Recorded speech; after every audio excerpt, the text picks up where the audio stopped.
Bienvenidos, iniciando nuestra transmisión, el tiempo de estudio. Un placer compartir con ustedes la mejor inversión de nuestro día, de nuestro tiempo. Escudriñar las Escrituras, como Jesús declaró, en ellas está la vida eterna. Es el conocer a nuestro Dios y continuar buscando cómo vivir para agradarle. Conocer su palabra nos va a definir la senda apropiada, no inventar búsquedas, no tratar de encontrar otra senda, no, ya el Señor la reveló, establecida está, y por lo tanto eso nos va a permitir caminar juntos en esa senda donde su palabra es luz, donde su palabra define el curso de acciones y donde su revelación nos hará sabios. Es decir, sabiduría para servirle, para accionar y caminar con nuestro Dios. Bienvenidos a todos ustedes a través de las redes sociales.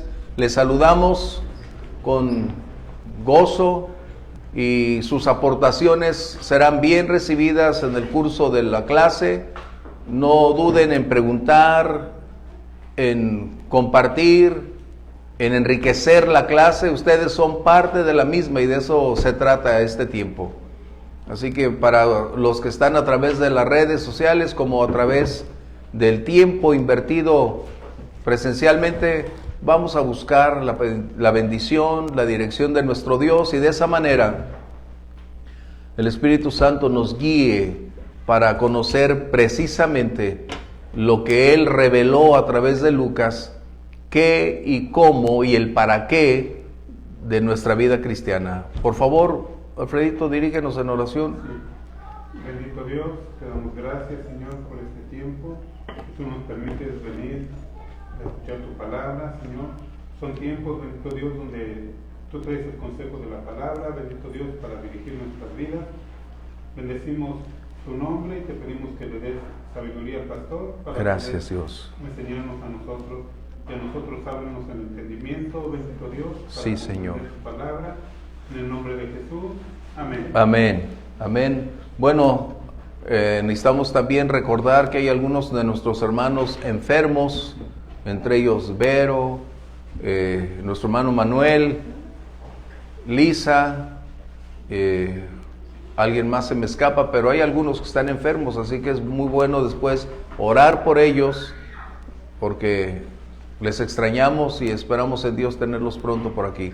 Bien, el libro de los Hechos, iniciamos con el capítulo 8, y este es el parteaguas prácticamente de lo que era y de lo que sería, de cómo la nación de Israel persistente, neciamente, estaban determinando un rechazo continuo hacia el Mesías y todo lo que pudiera representar una continuidad de su mensaje a lo largo de todos esos meses en la ciudad de Jerusalén.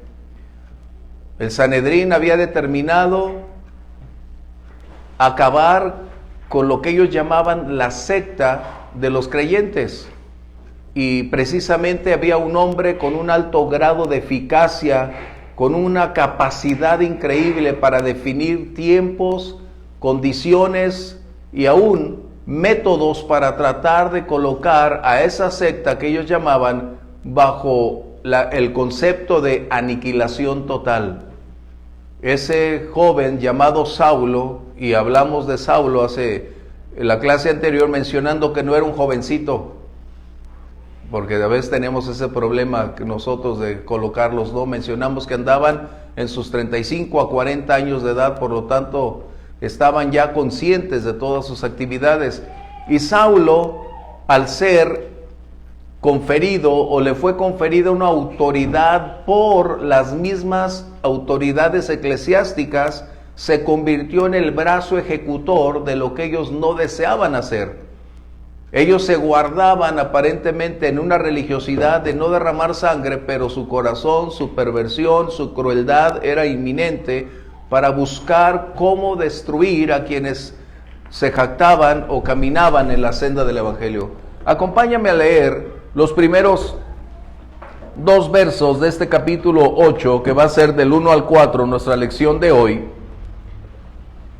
Dice, y Saulo, hablando en el contexto, del apedreamiento de Esteban. Y Saulo consentía en su muerte.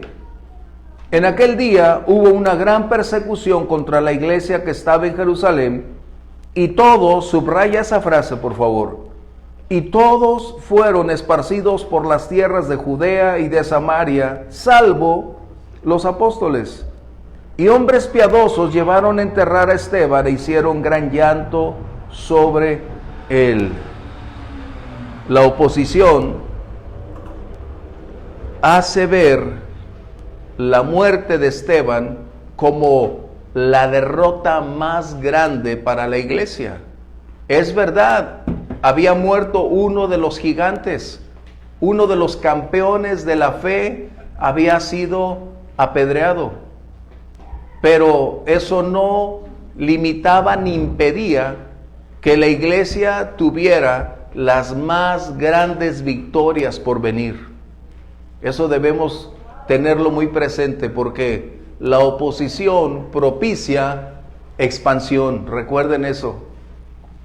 La oposición propicia expansión.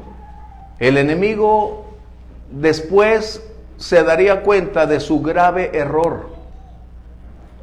El enemigo nunca va a admitir sus errores, pero sí aprendió de ellos, déjame decirte, porque cuando incentivó a Saulo y a toda esa multitud para acabar con Esteban y trasladarse a otro escenario más allá de las fronteras de Jerusalén, de Judea,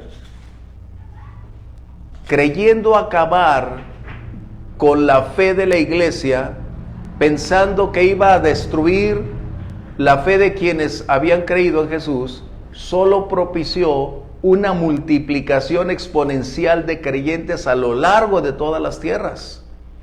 Así como pensó acabar con el Hijo de Dios y creer que lo había sepultado, solo sirvió para la más grande victoria de la cual tú y yo hoy disfrutamos.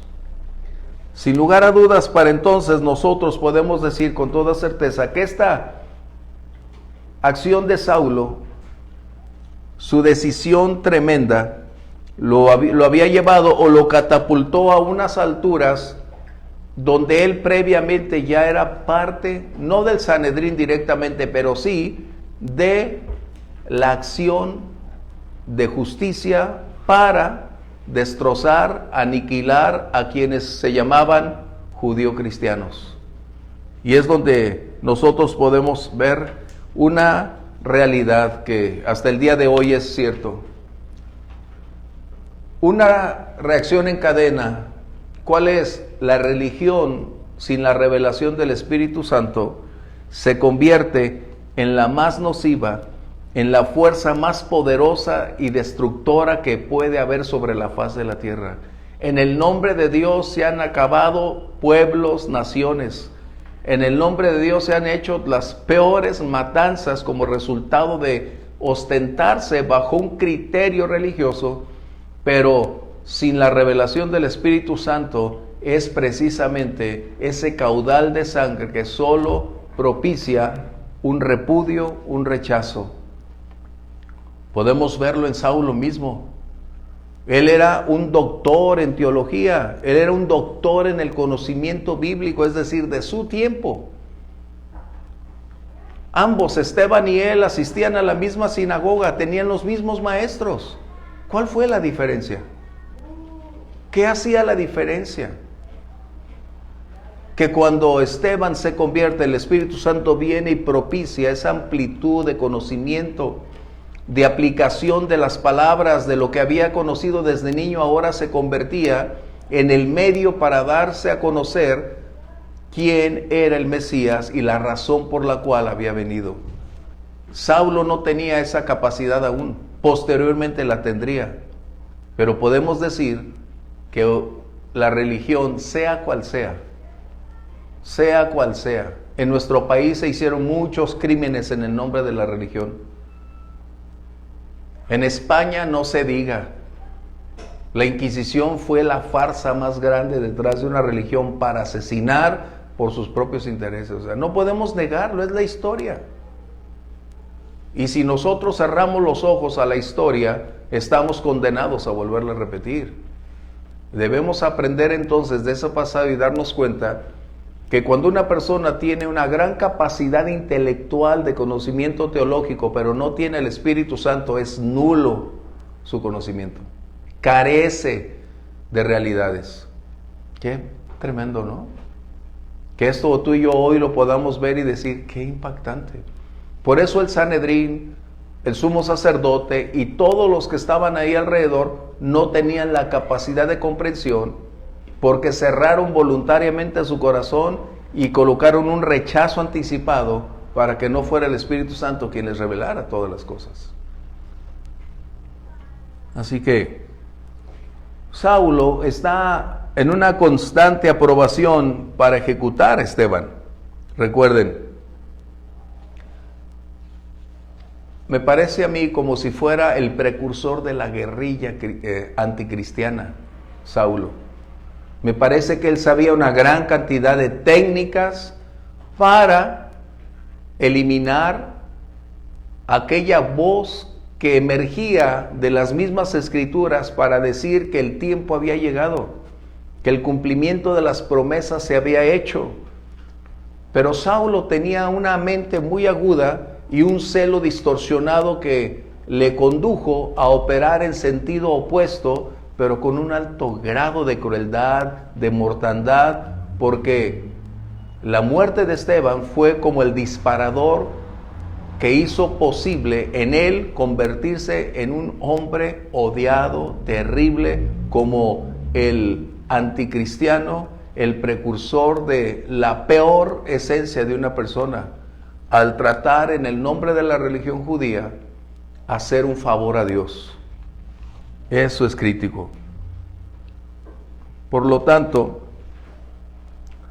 en este momento, cuando muere Esteban, emerge un enorme rechazo dentro de la ciudad y dentro de los judíos.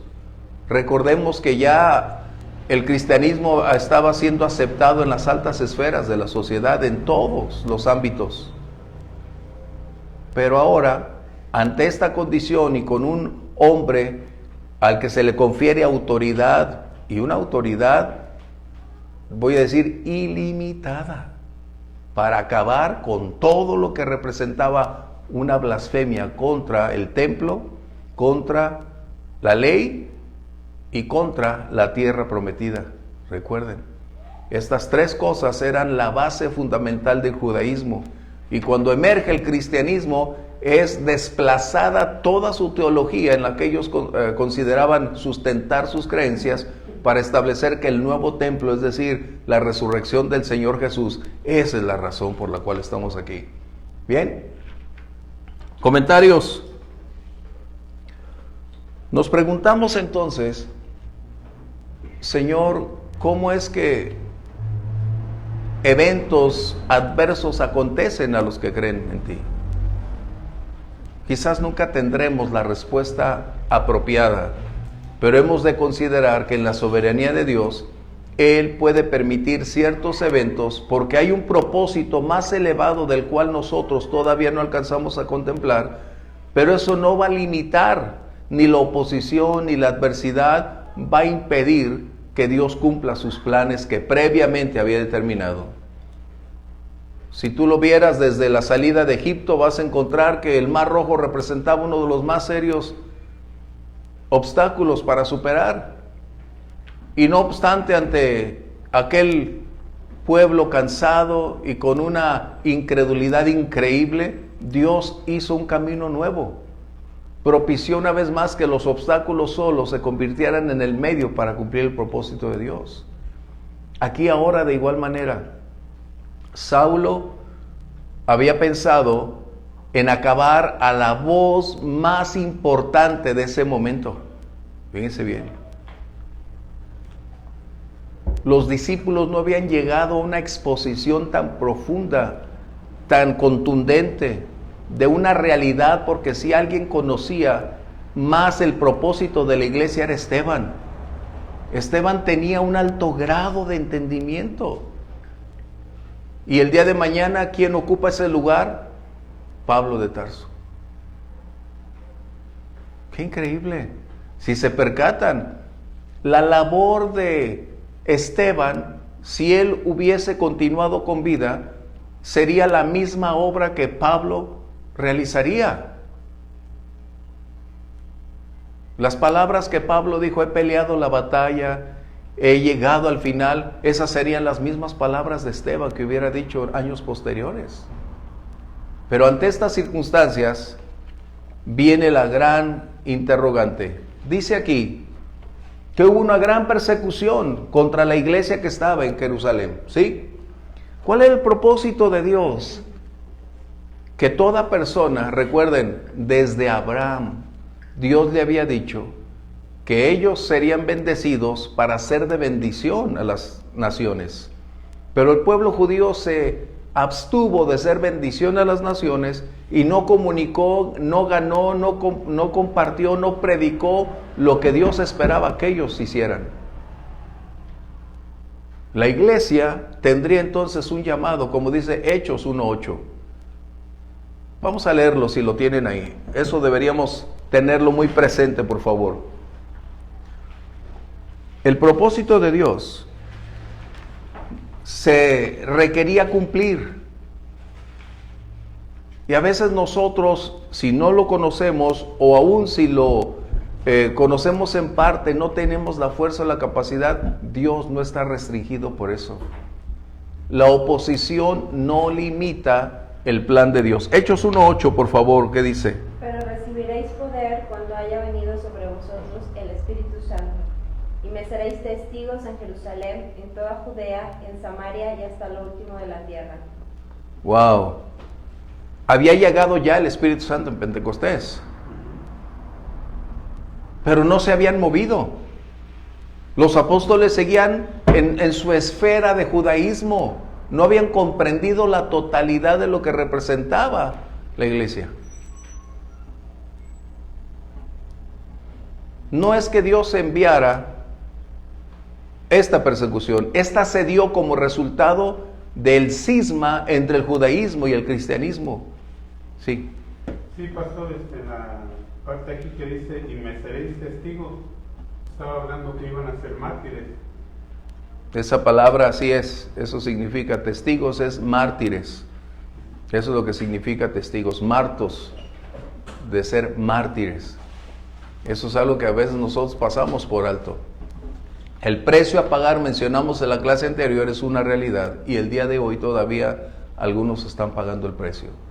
Así que el propósito de Dios no era que Jerusalén fuera simplemente el centro religioso como los judíos pretendían, el templo, la ciudad amada, la ciudad donde Dios lo hace, y aquí no. El propósito de Dios no era que el cristianismo se concentrara en un solo lugar como sucede en otras religiones. El propósito era conducir a los creyentes a cada lugar y compartirles el mensaje. El enemigo tomó la iniciativa de buscar un agente y lo encontró en Saulo. Y encontró una multitud enardecida por un celo religioso.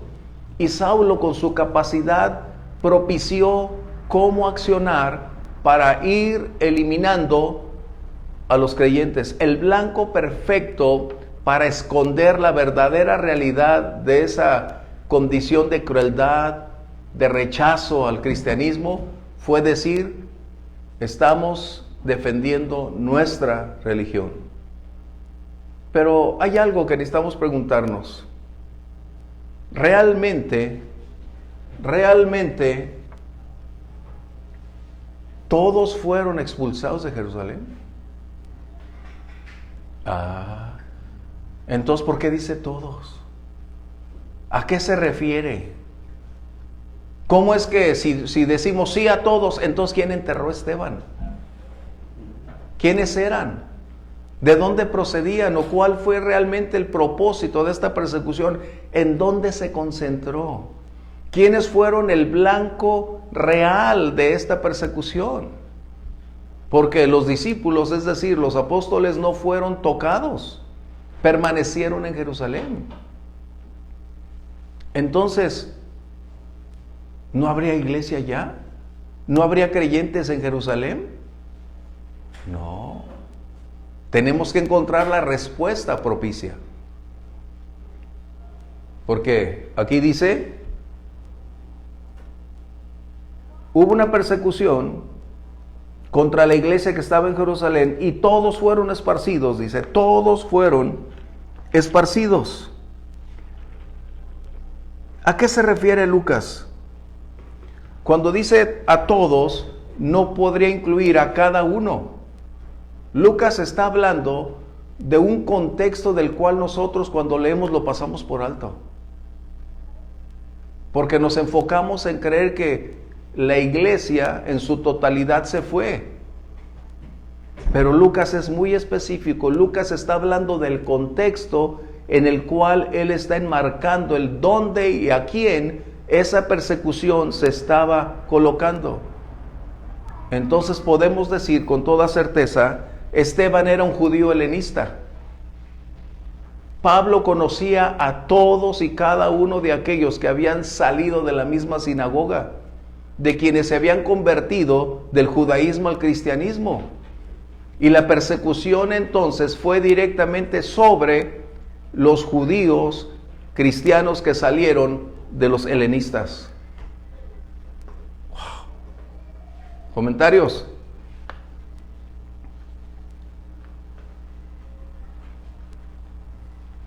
¿Vamos bien? Porque tenemos que disipar esas dudas. Porque si tú lees y dices, todos fueron esparcidos, y el verso 2 dices, y hombres piadosos enterraron a Esteban. A ver, entonces, ¿dónde estamos? ¿Está equivocada la Biblia? No. Entonces necesitamos encontrar la respuesta, y ese es el propósito de estas clases. Colocarnos bajo la condición correcta y la interpretación correcta, porque de esa manera entenderemos y daremos a conocer el porqué de estas cosas. La persecución prácticamente se centró sobre aquellos que Saulo consideraba apóstatas blasfemos porque formaban parte de su propia sinagoga, de sus maestros. Él emprendió esa intensa condición de rechazo, de celo equivocado, porque se sentía traicionado de quienes se habían convertido al cristianismo. Los convertidos no negaban la ley, no negaban el templo, no negaban la tierra prometida. Lo que ellos estaban haciendo es decir que la ley había prometido un Mesías y el Mesías ya había venido. Así que Saulo decide accionar bajo ese contexto de ir detrás de todos los que eran judíos helenistas. Recordemos, aquellos que habían llegado de fuera, que no hablaban hebreo, que su lengua era griega, que su Biblia o sus escritos era la Septuaginta, es decir, la que estaba en griego, no la que estaba en hebreo. Era fácil de identificar, puesto que ellos no conocían el hebreo. ¿Comentarios?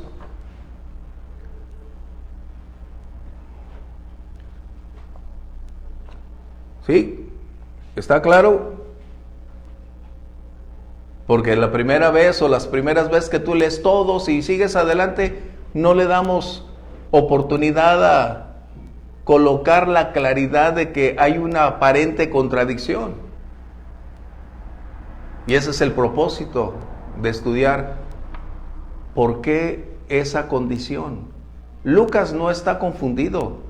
Lucas nos está dando los antecedentes para cuando coloca el personaje central, es decir, Esteban y Saulo, entendamos que él está hablando de un contexto donde estos dos hombres similarmente emergen para impactar su mundo, sus condiciones, y cada uno tiene una condición específica. Esteban surge como mártir y Saulo emerge como aquel perseguidor de los judíos helenistas. ¿Comentarios? Esta condición, cuando la conocemos, nos lleva a la siguiente lección. Los apóstoles y la iglesia que permanece en Jerusalén ante la persecución de los judíos helenistas recibe una severa advertencia para decir: ustedes siguen en la lista. Fíjense bien, ellos no fueron tocados en ese momento. La Biblia no nos señala el por qué, solo nos coloca ante el escenario para darnos cuenta que hasta el día de hoy, si fuera la postura como lo fue de los discípulos de seguir en Jerusalén, hasta el día de hoy Jerusalén no es salva. Hasta el día de hoy Jerusalén sigue sumida en la misma tiniebla de rechazar al Mesías. ¿Y cuántos cristianos van a Jerusalén a tratar de convertir a los judíos? Cuando hay un mundo por el cual tenemos que compartir. De hecho, hay muchos ministerios en Israel, en Jerusalén, para tratar de ganar, de alcanzar, y no es que sea malo, el problema es que no se han dado cuenta que la dureza del corazón y la postura heredada no les va a permitir alcanzarlos. ¿Cuántos siglos han transcurrido?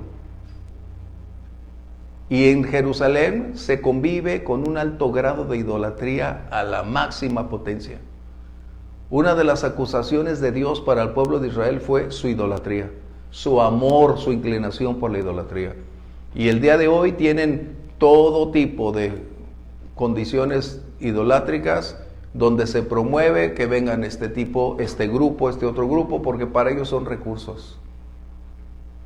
Pero hablando de la fe, ellos no han aceptado que el Mesías ya vino. Ese es el punto. ¿Sí? ¿Comentarios? Entonces, Esteban y Pablo se conocían. Sí, formaban parte del mismo grupo. El celo que tenía Pablo, o sea, yo creo que también era un coraje hacia Esteban, y por eso dice que recibió a los pies las ropas, ¿no? O sea, fue todavía así como masaña, diríamos. O sea, dijo, por haberte revelado o volteado ante la ley, ¿no? Sin lugar a dudas. De otra manera, ¿cómo puedes explicar una postura tan reacia, tan cruel? Yo no dudo que Esteban hubiese sido también discípulo de Gamaliel. Y cuando encontramos a Gamaliel en el consejo anterior, que dijo: si esto es de Dios, va a continuar, y si es de los hombres, va a acabar, así que ustedes no se metan. Pero Saulo no hizo caso. Él decidió ir adelante porque él tenía prácticamente conocimiento de todos esos judíos helenísticos. Eran la misma sinagoga, la misma escuela, las mismas familias. Ahí era, entonces él sabía quiénes eran, porque de otra manera, ¿dónde encontraría tanta información para encontrarlos? No había las comunicaciones de hoy, no había los elementos que tú y hoy tenemos para esas búsquedas. Él conocía perfectamente a toda esa cantidad de personas, por eso le fue fácil entrar por las casas, entrar a todo lugar, porque él sabía dónde estaban. Por eso es que la persecución se centra en ese momento directamente sobre los judíos que se convirtieron en Pentecostés. Recuerden, Saulo, por una razón u otra, o si estaba o no estaba ahí, no comprendió eso. Pero Esteban sí. Y los otros 7 que se convirtieron, incluyendo Felipe, del cual vamos a hablar un poquito más adelante. Así que Saulo tenía pleno conocimiento de quiénes pertenecían ahora a los judíos cristianos. ¿Sí? Bien, vamos entonces al verso 2. Aunque concluyendo el 1 dice que fueron esparcidos ¿dónde? Judea y Samaria, que eran las primeras regiones declaradas en Hechos 1:8, a las cuales seguirían adelante. ¿Y quién fue el que cumplió la última frase que dice hasta lo último de la tierra? Saulo. En otras palabras, Pablo. Wow. Por eso les he dicho, ¿qué hubiese acontecido si Esteban no hubiese pagado ese precio al principio. Él hubiera llenado todo su mundo del Evangelio. Pero a Dios le plació llevarlo en ese momento. Bien, verso 2. Dice aquí Lucas, fíjense las frases que utiliza Lucas, por eso es muy importante. Hombres piadosos llevaron a enterrar a Esteban e hicieron gran llanto sobre él. ¿A qué se refería Lucas con esa frase, piadosos devotos? ¿Lo haría simplemente como alguien que tenía una inclinación por Dios? ¿O Lucas establece el parámetro definitivo o definiendo quiénes y qué tipo de creyentes eran esas personas que aún en riesgo de su propia vida fueron y pidieron el cuerpo de Esteban para ir y darle una sepultura apropiada? Por eso debemos tener muy consciente cuando leemos la palabra, tanto Lucas como Pablo son muy explícitos en sus declaraciones de una palabra, es decir, la etimología de esa palabra define mucho de lo que está ahí. Qué importante es en ocasiones también la adquisición de una cultura, de un conocimiento previo para poderlo después en el Señor vertirlo y colocarlo ahí, ¿no? ¿Quiénes eran estas personas? Y debo recordarte una verdad desde el Antiguo Testamento: Dios siempre tiene un remanente. Dios siempre tiene un grupo selecto que no se rinde, que no renuncia, que no se mezcla, que siempre va a tratar de mantenerse. A lo largo de toda la historia de Israel, en sus altas y bajas, en su idolatría, en su distanciamiento de Dios, siempre hubo un grupo que decidió guardarse para el Señor. ¿Quiénes eran entonces estos hombres devotos? Si todos fueron expulsados, es decir, si toda la iglesia de Jerusalén fue expulsada, excepto los discípulos, ¿por qué no Lucas no mencionó que eran los discípulos, que eran los apóstoles? ¿Por qué no dice los 12? No sabemos dónde estaban los 12. No sabemos qué estaba aconteciendo. El Señor los preservó, sin lugar a dudas, porque tenían otra misión específica. Pero no eran los 12, ¿estamos de acuerdo? No eran los 12 los que llevaron a enterrar a Esteban. Lucas utiliza esta frase, devotos. ¿Por qué? Porque esta palabra en griego es, aquí la puse aquí, piadosos, eulabes, es decir, esto significa una inclinación hacia la voz de Dios o caminar como Dios lo define. ¿Sí? ¿Qué es lo que está diciendo Lucas para no ser tan repetitivo?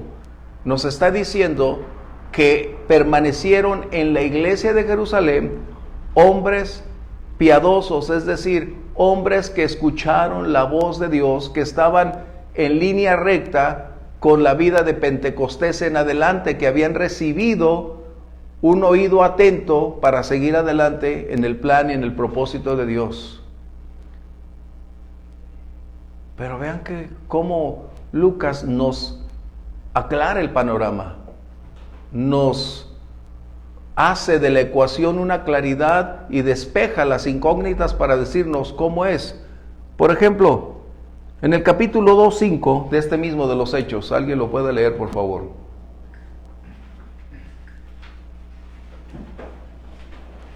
Dice así: moraban entonces en Jerusalén judíos varones piadosos de todas las naciones bajo el cielo.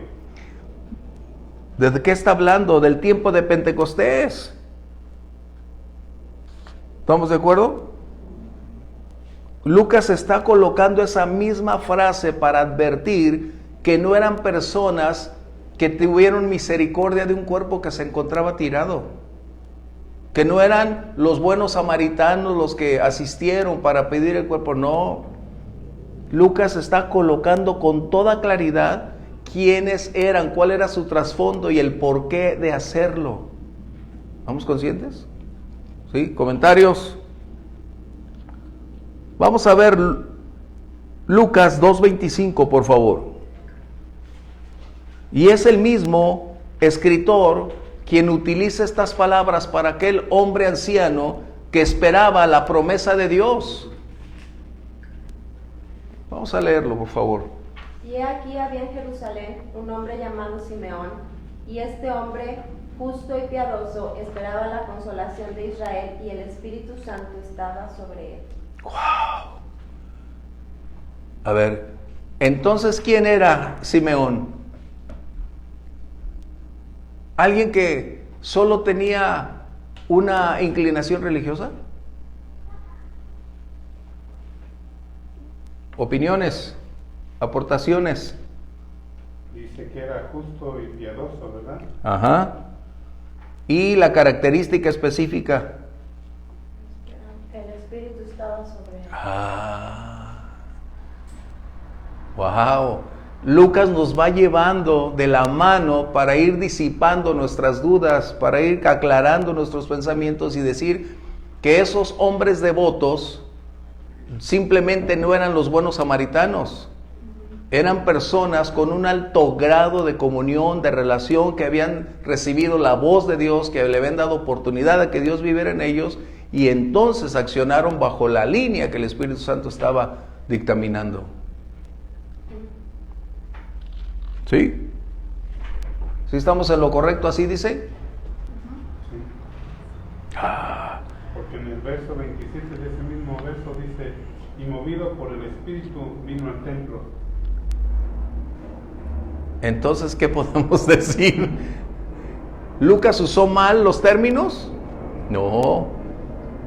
El Espíritu Santo, sin lugar a dudas, eligiendo la palabra apropiada para irnos revelando a lo largo de los siglos que la voz de Dios es la misma, y cuando un corazón es sensible y escucha a Dios, seguirá siendo guiado de la misma manera para hacer y cumplir el propósito de Dios. ¿Sí? Así que fue guiado por el Espíritu. Sí. Excelente, ¿no?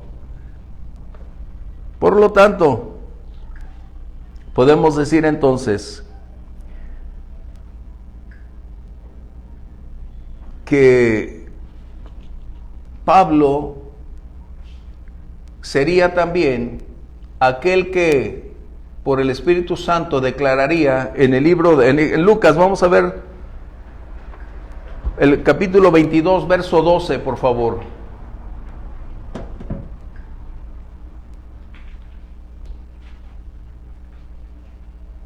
Y se hicieron amigos Pilatos.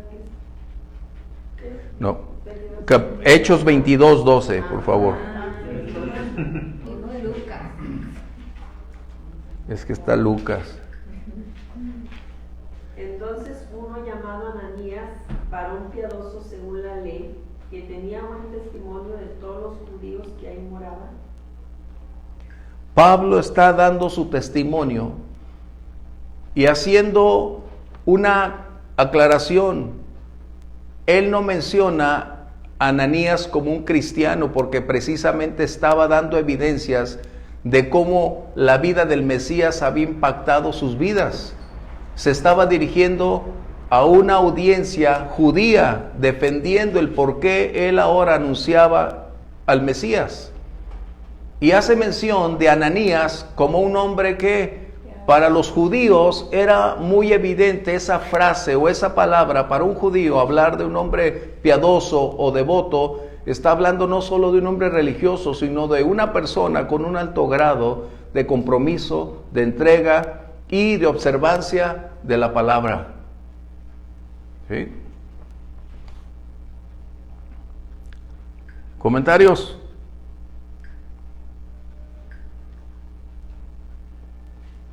Entonces, volvemos, Pablo, por el Espíritu Santo, entonces se involucra para aclararnos que Ananías no simplemente era un hombre devoto, sino cuando ese término se acuña, es porque eran hombres cristianos. hombres convertidos. ¿Sí? Vamos a ver Lucas 23, 50 al 53. Y otro que tenga Juan 19, 39, por favor.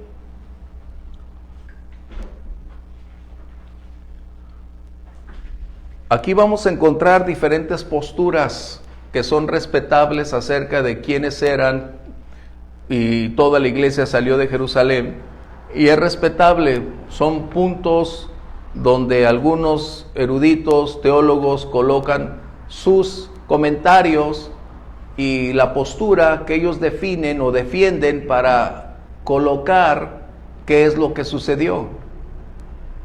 Pero recordemos, es respetable su postura, pero bajo la dirección, bajo la enseñanza que tenemos, el Espíritu Santo va guiándonos de la mano paso a paso para ir comprendiendo qué es lo que sucedió, quiénes intervinieron y cuál era la razón.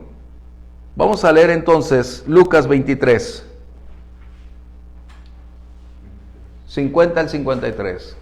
Había un varón llamado José de Arimatea. ¿Quién era él? ¿Quién era? Síguele leyendo, por favor. ¿Quién era él? Recuerden eso. ¿Quién era él? Y ahí nos vamos a dar cuenta. Ciudad de Judea, el cual era miembro del concilio, varón bueno y justo, que también esperaba el reino de Dios y no había consentido en el acuerdo ni en los hechos de ellos. Fue a Pilato y pidió el cuerpo de Jesús, y quitándolo, lo envolvió en una sábana y lo puso en un sepulcro abierto en una peña en el cual aún no se había puesto a nadie. Era un miembro del concilio, del Sanedrín, pero él se había convertido. Él permanecía secretamente hasta ese momento.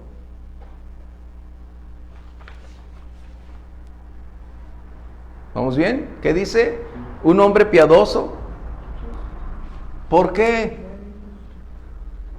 Porque precisamente Lucas está dándonos una vez más que ese término no era aplicable simplemente a un religioso. A partir de Pentecostés, esa frase se acuñó como para decir, formaban parte de nosotros. Era un descriptivo de su relación, de su comunión, de su obediencia a la palabra como resultado de conocer al Señor. Así que José de Arimatea era parte del Sanedrín, de los 70 que estaban ahí, mas no estuvo de acuerdo en qué, en todas las decisiones tomadas. No había abierto la puerta para decir claramente cuál era su postura, pero cuando sucede, sus hechos, sus acciones revelan sus convicciones. Y al hacerlo de esa manera, ¿qué sucede? Todo mundo se percata que él ahora formaba parte de los judíos cristianos al ir y pedir y poner en riesgo su propia vida para ir a pedir el cuerpo de Jesús. ¿Sí? ¿Comentarios?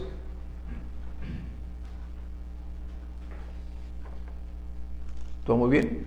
¿No tenemos comentarios de quienes nos están a través de...? Los saludos. Gracias, gracias. Gerardo de Mazatlán. Felicidades, hermanos Gámez, por su cumpleaños que fue 2 días. El hermano Manuel, que el Señor siga sanándote y estamos esperando la sanidad total en el nombre de Jesús.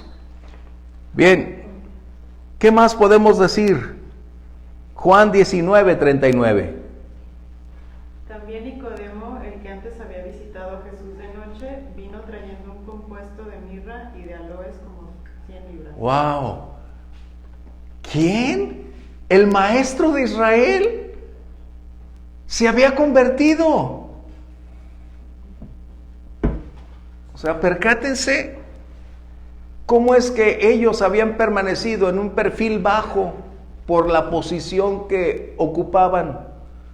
Pero llegó el momento cuando decidieron no más estar en aquella condición de manifestar claramente. Y ya que el Maestro, es decir, el Señor Jesús, el Mesías, había cumplido su propósito, es cuando ellos deciden abrir clara y completamente todas las cosas para llegar al punto de decir, yo soy. Comentarios.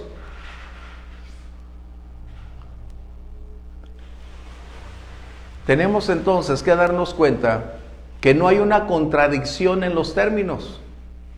A veces nuestra lectura la hacemos de una manera rápida, y si en algún momento nos detuvimos para tratar de entender cómo es que todos fueron perseguidos, expulsados, entonces ¿quiénes enterraron a Esteban? Hoy estamos teniendo la respuesta para ir madurando, para ir creciendo, porque esas dudas en ocasiones, cuando no se disipan, pueden llegar a un extremo más alto. Pero gracias a Dios por su Espíritu Santo, ¿no?, que nos está aclarando cada paso. Y nos dice entonces que la persecución central fue sobre los judíos helenistas.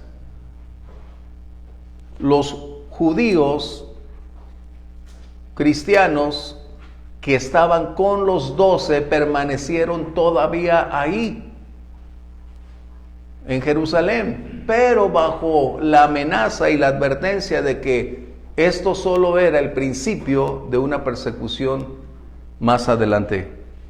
Pero hay algo aquí que en el verso 2 dice: hicieron gran llanto sobre él.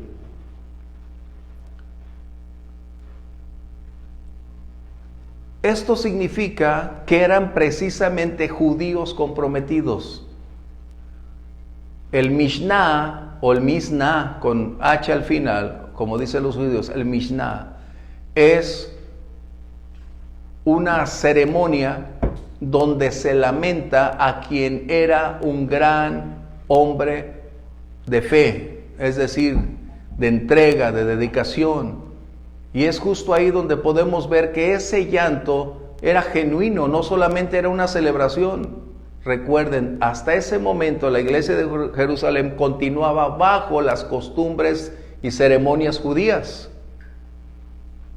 Ellos todavía estaban apegados a este punto. Pero en el último verso del capítulo anterior, que dice: y Esteban durmió. Ellos todavía estaban en ese desarrollo de ir adquiriendo conocimiento. Pero esto significa entonces que el Mishnah todavía representaba parte de su tradición judía. ¿Sí? Comentarios sobre este tema.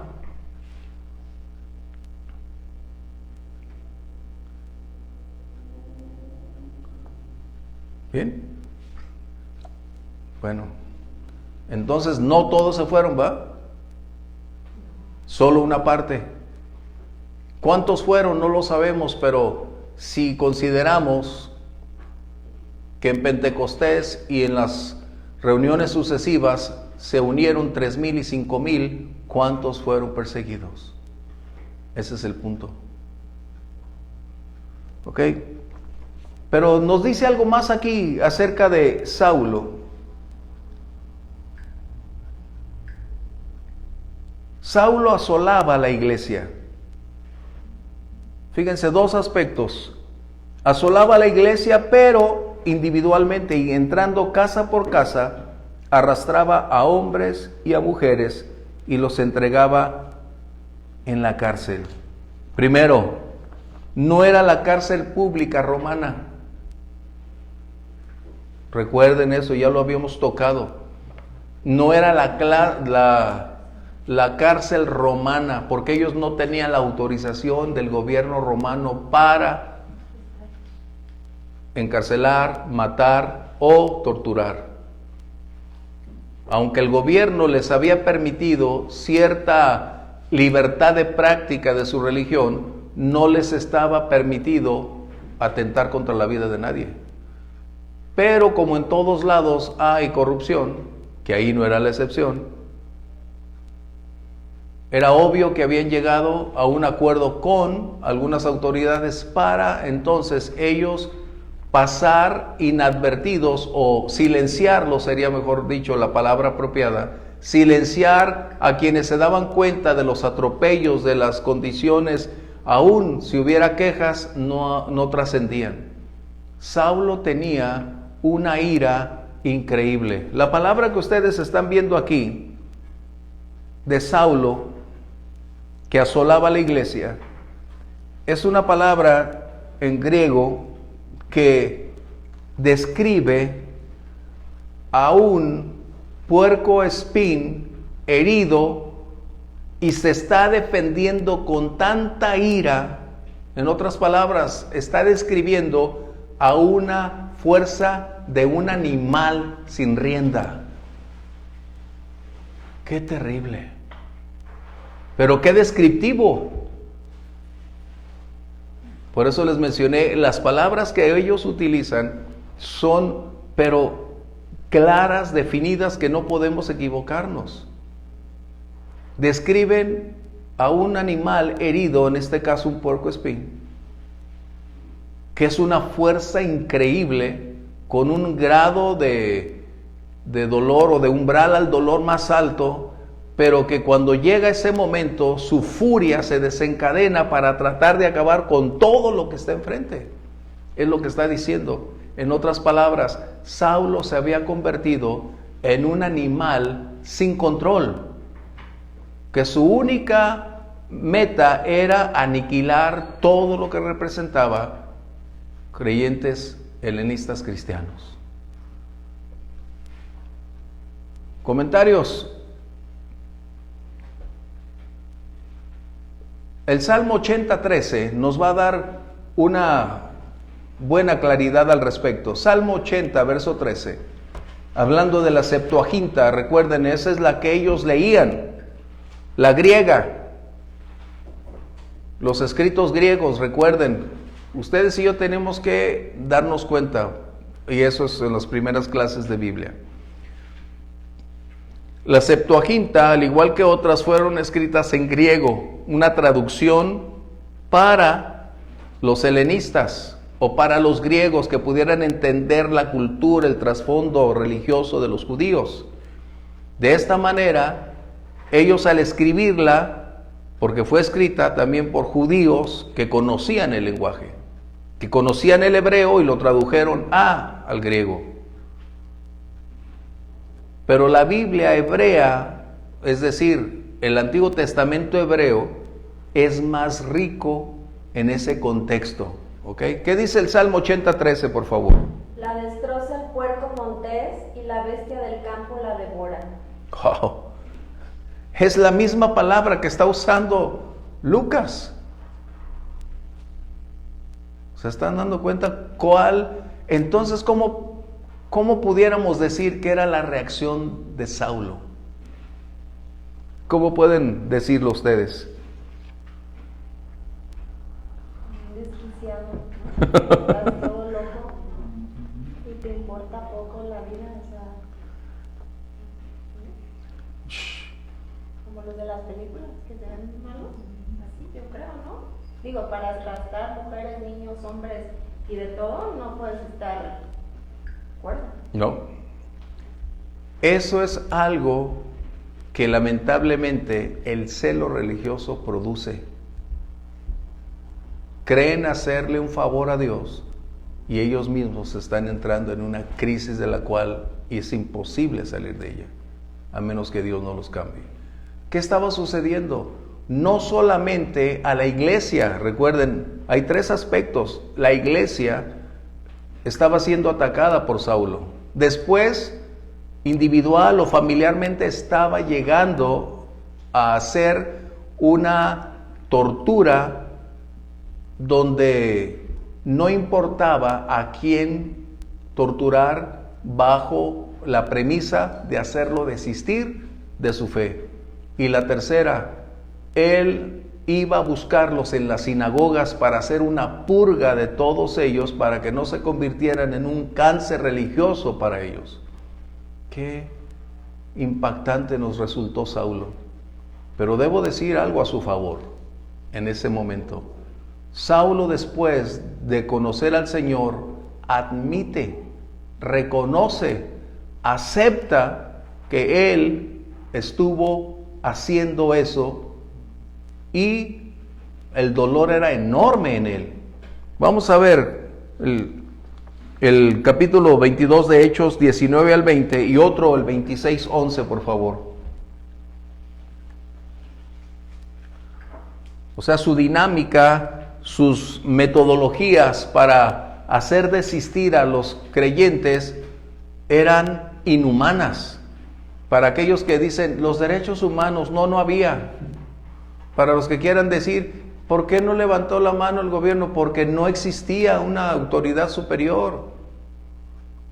Y es como hoy, muchos creyentes que están sufriendo, no hay derechos humanos, son una mentira.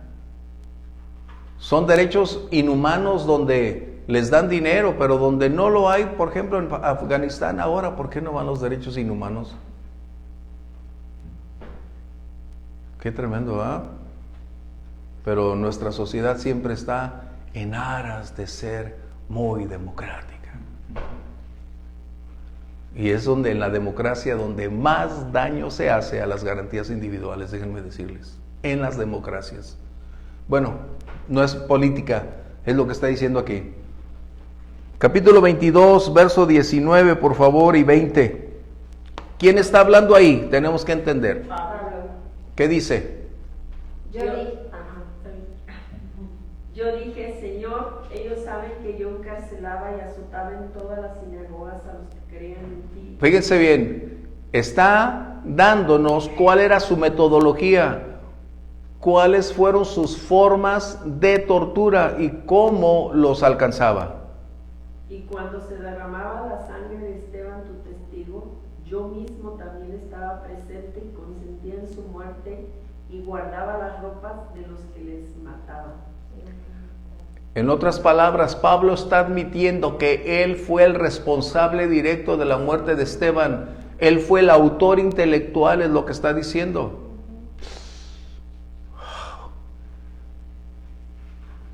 Por eso, cuando colocamos todos estos contextos, nos damos cuenta que los judeocristianos, es decir, los helenistas, pagaron un alto precio.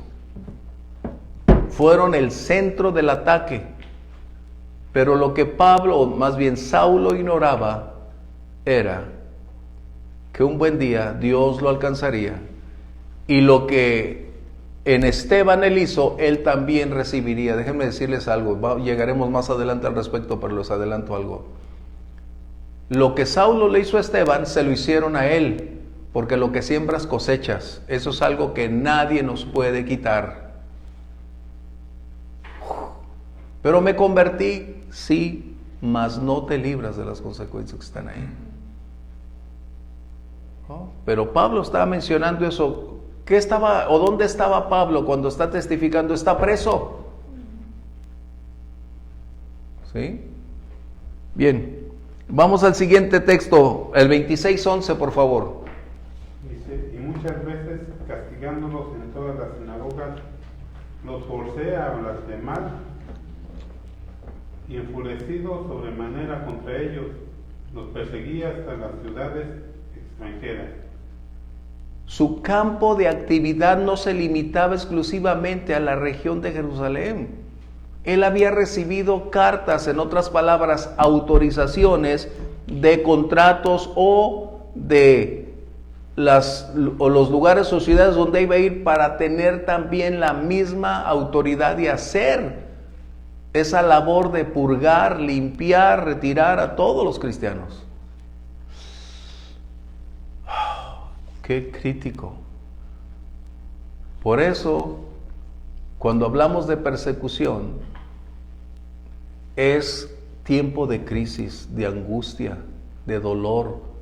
Pero cuando el Espíritu Santo llena esas vidas, se convierten en tiempos de oportunidades de servicio, de predicar, de proclamar el Evangelio, de seguir proclamando el nombre del Señor. ¿Sí? Así que entonces podemos decir que la persecución abre la puerta para la predicación. La persecución abre la puerta para la predicación.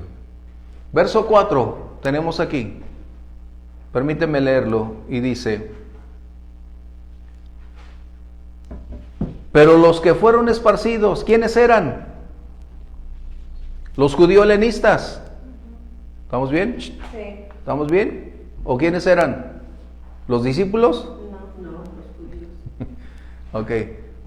Los que fueron esparcidos, por eso ya no es repetitivo el término, porque Lucas está en el contexto señalando quiénes eran para que nosotros no nos perdamos. ¿Estamos bien? Pero los que fueron esparcidos iban por todas partes anunciando el evangelio. Es decir, los esparcidos tomaron la semilla que ellos tenían y fueron a sembrarla en las diferentes tierras. Algunos de ellos no vieron la cosecha, pero sabían que el tiempo vendría cuando esa cosecha sería una realidad. En todas partes fueron comunicando el mensaje del evangelio. En otras palabras, las condiciones que ellos experimentaban de persecución, de estrechez financiera, de no poseer nada, de venir huyendo, no impidieron el predicar. Por el contrario, ellos entendieron que se habían convertido en los primeros misioneros para predicar el evangelio. Ellos fueron las voces para dar a conocer el mensaje del evangelio, donde quiera que iban.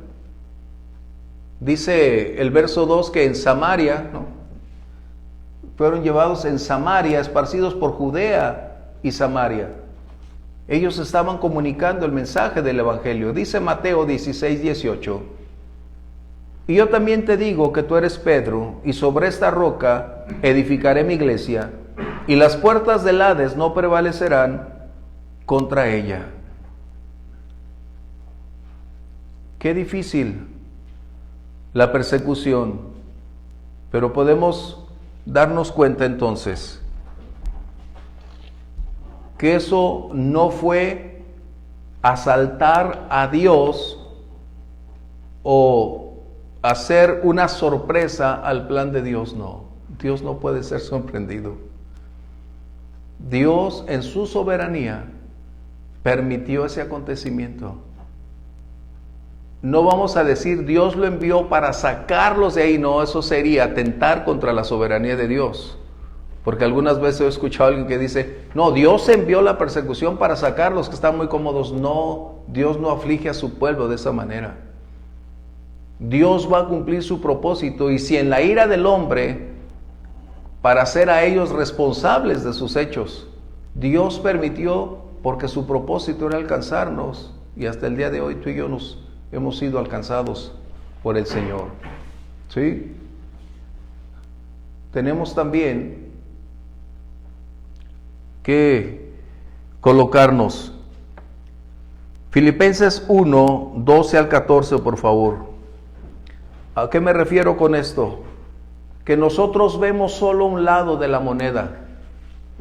Nosotros solo vemos el daño, nos enfocamos en la crisis, nos duele el ver el dolor de otros, pero se nos olvida que a los que amamos a Dios, todas las cosas no obran para bien. ¿Cómo dice? Y sabemos. El saber no está condicionado al sentimiento. El conocimiento no está sustentado por el sensacionalismo.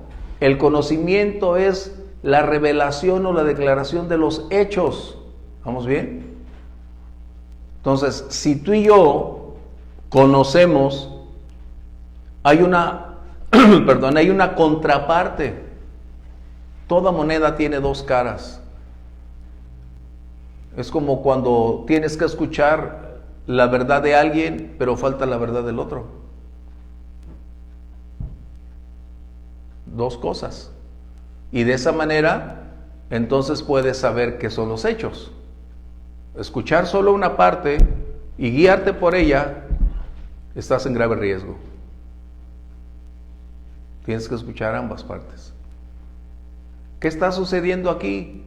Que el enemigo nos hace ver el dolor, la crisis, el ser despojados, el llevarnos bajo algún criterio de condenación, pero la otra moneda es darnos cuenta de lo que Pablo está diciendo aquí.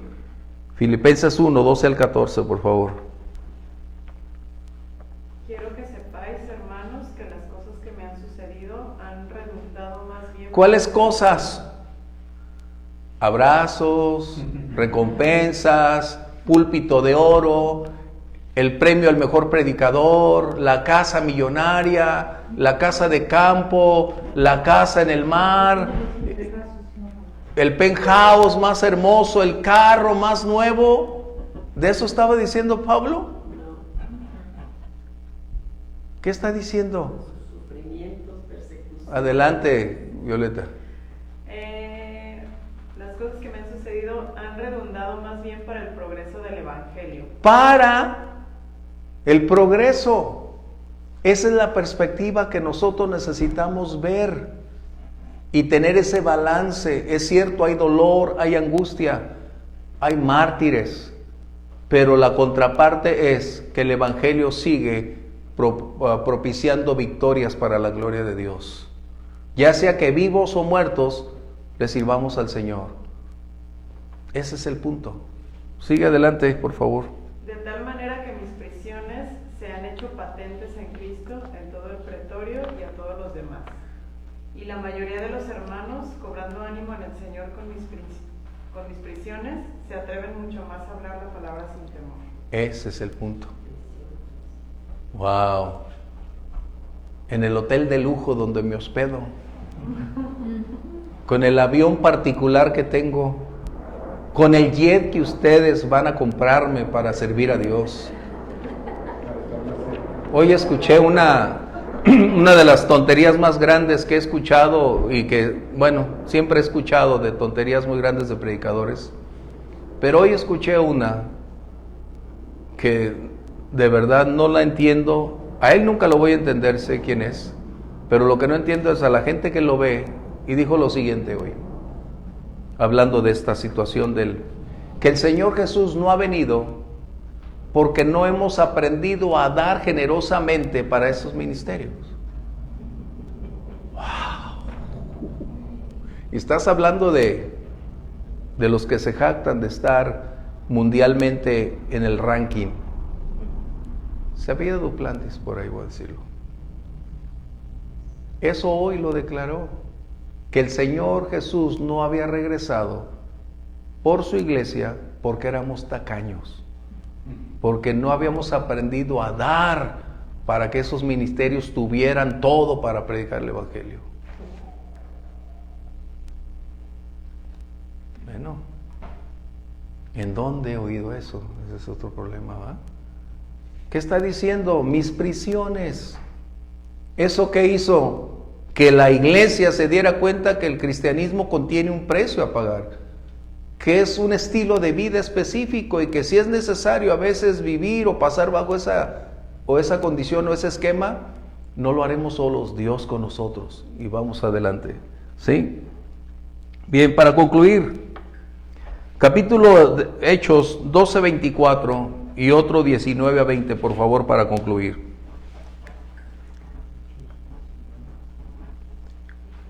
Debemos recordar lo que estamos hablando, que Dios nunca pierde el control. Dios nunca pierde el control, recuerden.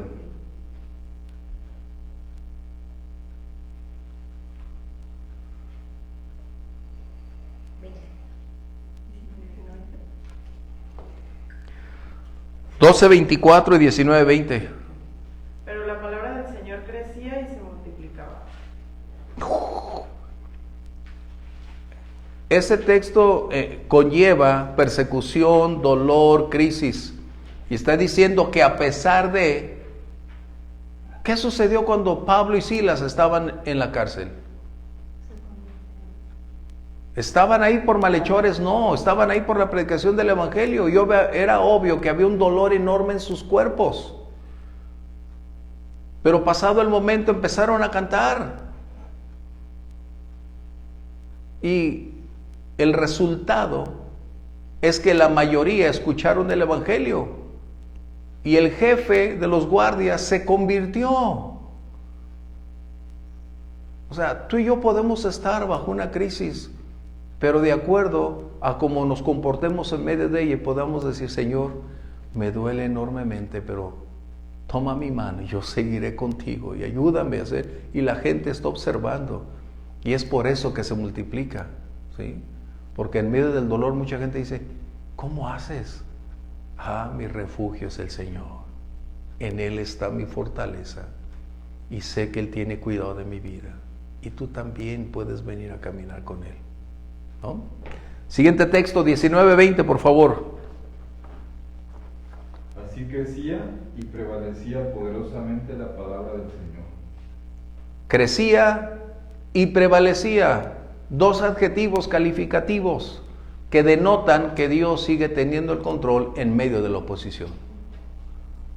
Pero nosotros necesitamos aprender.